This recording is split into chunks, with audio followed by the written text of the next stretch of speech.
מה היית נותנת בשביל חצי שעה של זמן איכות אמיתי עם כל אחד מהילדים שלך? כזה שאת באמת באמת נוכחת בו, אה, כזה סתם נמצאת באותו חדר, אלא ממש מחוברת לרגע, לילד, לקשר ביניכם. יודעת מה? בואי נחשוב על זה רגע יחד. דמייני חצי שעה שבה את לא צריכה לחשוב על הכביסה שמחכה, על המיילים מהעבודה, על ארוחת הערב שצריך להכין. חצי שעה שבה הטלפון לא מצפצף, והראש שלך לא רץ קדימה לכל המשימות שעוד מחכות. פשוט להיות, באמת להיות עם הילד שלך. היי, אני דרורית לזר, גננת ומחנכת עם ידע וניסיון של מעל 30 שנה בהוראה של ילדים צעירים. אני יודעת בדיוק איך זה מרגיש כשהיום עובר במהירות הבזק. את קמה בבוקר עם 1000 כוונות טובות, היום אשב איתו על שיעורי הבית, בנחת, היום משחק איתה משחק שהיא כל כך אוהבת, היום ניצור משהו ביחד. ואז החיים קורים. הבוס שולח עוד משימה דחופה, אחד הילדים לא מרגיש טוב, יש תור בסופר, ופתאום היום נגמר. ובסוף היום, כשאת שוכבת במיטה, מגיעה הרגשה המעיקה הזאת. עוד יום שחלף בלי שהצלחת ליצור את החיבור העמוק הזה עם הילדים. את יודעת שהם צריכים אותך, ואת רוצה להיות שם בשבילם. אבל איכשהו היום יום פשוט בולע אותך. והדבר הכי מתסכל, שגם כשכבר מוצאים את הזמן הזה, לפעמים הוא מרגיש לא מספיק משמעותי, כאילו החמצנו משהו. את יושבת איתם, אבל הראש שלך במקום אחר. או שאת מנסה ליזום משהו, אבל זה מרגיש מאולץ, לא זורם. ואז מגיעים רגשות האשמה. למה אני לא מצליחה? למה לאמהות אחרות זה נראה כל כך קל? אז מה אנחנו עושות? קודם כל מנסות לפצות. רושמות את הילדים לחוגים אחר הצהריים, מארגנות פעילויות מובנות, קונות משחקי קופסה מורכבים. אנחנו משקיעות המון כסף, המון מחשבה, המון תכנון מראש, כי אנחנו באמת רוצות להיות אמהות טובות. רוצות לתת להם את כל מה שהם צריכים להתפתחות שלהם.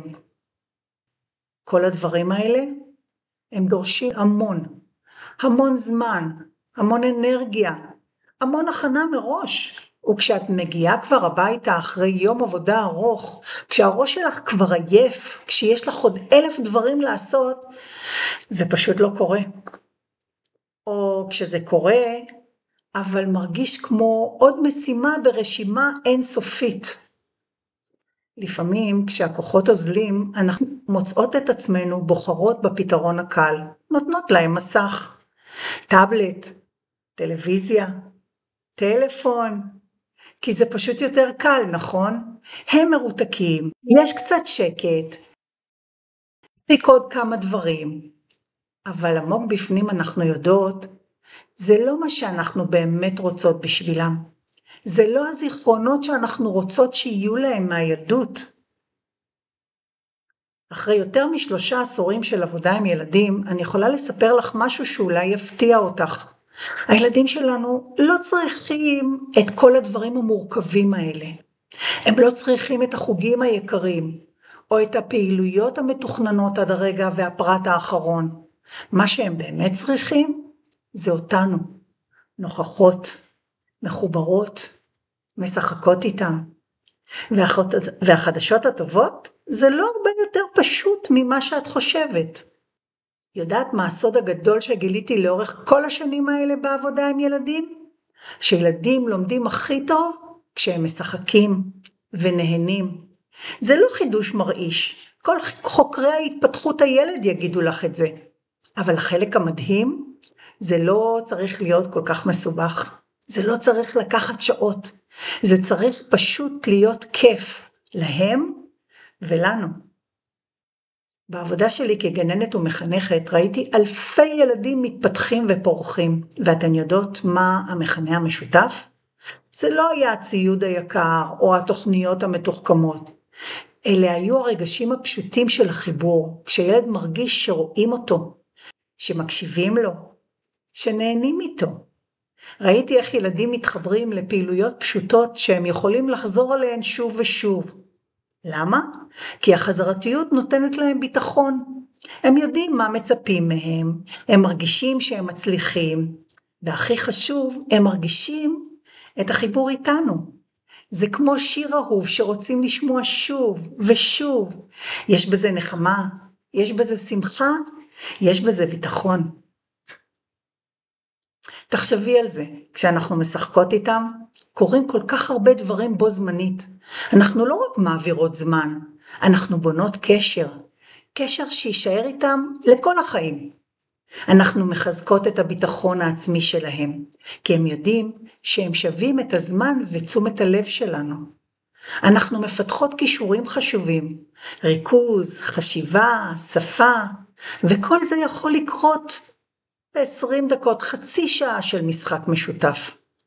והדבר הכי טוב, כשאנחנו נהנות, הם נהנים כפליים. כשאנחנו מחוברות לרגע, הם מרגישים את זה. כשאנחנו נותנות להם את המתנות של הנוכחות שלנו, אנחנו מקבלות בחזרה הרבה יותר. אז מה אנחנו צריכות לעשות? לא תוכניות מורכבות או ציוד יקר. אנחנו צריכות פעילויות פשוטות שאפשר לעשות בכל מקום ובכל זמן. משחקים שילדים אוהבים לחזור עליהם. רעיונות שעובדים גם כשיש לנו רק חלון קטן של זמן, בין הכנת ארוחת הערב לקיפול הכביסה, או להפך, בזמן ההמתנה לרופא, או אפילו בנסיעה ברכב.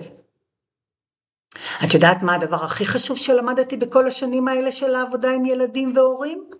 שהרגעים הקטנים האלה הם שעושים את ההבדל הגדול. לא צריך לחכות לחופשה הגדולה, או לסוף השבוע, או ליום שבו סוף סוף יהיה לנו המון זמן פנוי. אפשר להתחיל עכשיו, היום, עם מה שיש לנו. וזה מה שיש לי להציע לך. במתנה הקטנה שאני שולחת יחד עם ההרצאה הזו, יש איזושהי דוגמית של דברים שמופיעים בספרי הפעילות שלי, והם גם כן, הם לא צריך להתעכב עליהם הרבה יותר מדי זמן במהלך הלוז הצפוף שלנו, אבל הם כן תורמים לביחד ולעשייה האיכותית והכיפית שלנו יחד עם הילדים. אפשר להפוך כל רגע למשמעותי, את זמן הנסיעה לחוג, את ההמתנה בתור למכולת, את הדקות שלפני השינה, כי בסוף זה לא כמה זמן שאנחנו מבלות עם הילדים שלנו, אלא איך אנחנו מנצלות את הזמן הזה, איך אנחנו הופכות את הרגעים הפשוטים האלה לחוויות של חיבור. ואני רוצה לעזור לך להפוך כל רגע כזה למשמעותי, מהנה ומחבר, כי כל אימא יכולה ליצור את הקסם הזה, גם כשהזמן מוגבל, גם כשהאנרגיה נמוכה, גם כשנדמה לנו שאין לנו מה להציע. צריך רק לדעת איך. כי כולנו יכולות להיות האימהות שאנחנו רוצות להיות. גם בתוך המרוץ המטורף של החיים המודרניים. כולנו יכולות ליצור את הרגעים הקסומים האלה של חיבור אמיתי עם הילדים שלנו. וכן, זה אפשרי גם בשבילך. בואי, תגלי איך עושים את זה.